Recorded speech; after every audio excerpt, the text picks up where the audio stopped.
మెదక్ జిల్లా రామాయంపేటలో double bedroom ఇళ్ల పంపిణీకి సర్వం సిద్ధమైంది. మంత్రి హరీష్ రావు స్థానిక ఎమ్మెల్యే పద్మా దేవేందర్ రెడ్డి చేతుల మీదుగా లబ్ధిదారులకు రేపు ఇళ్లు పంపిణీ చేయనున్నారు. మొత్తం 304 డబుల్ బెడ్రూమ్ ఇళ్లను నిర్మించగా లక్కీ డ్రా ద్వారా లబ్ధిదారులను ఎంపిక చేశామని, ఇళ్ల పంపిణీకి అన్ని ఏర్పాట్లు పూర్తి చేసినట్లు రామాయంపేట మున్సిపల్ చైర్మన్ పల్లె జితేందర్ గౌడ్ చెప్పారు.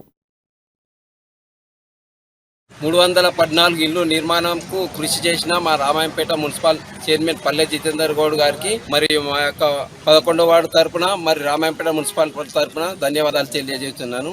మరి ఇటువంటి లీడర్ దొరకడం రామాయంపేటలో ప్రజలకు అదృష్టంగా భావిస్తున్నాం. మరి ఈయన కృషితోనే మేడం గారు కూడా మరి రామాయంపేట పట్టణం ఎంతో వెనుకబడిపోతుందని చెప్పి ఇంట్రెస్ట్ కు తీసుకొని మరి పెద్ద ఎత్తున ఈ 314 ఇల్లు రామాయంపేటకు ఇప్పించడం ఎంతో గర్వకారణంగా ఫీల్ అవుతున్నాం. మరి రేపు పొద్దున మిగతా వాళ్ళు కూడా చాలా మంది ఇంకా ఒక 200-300 మంది వరకు ఇల్లు ఎటువంటి జాగ లేకుండా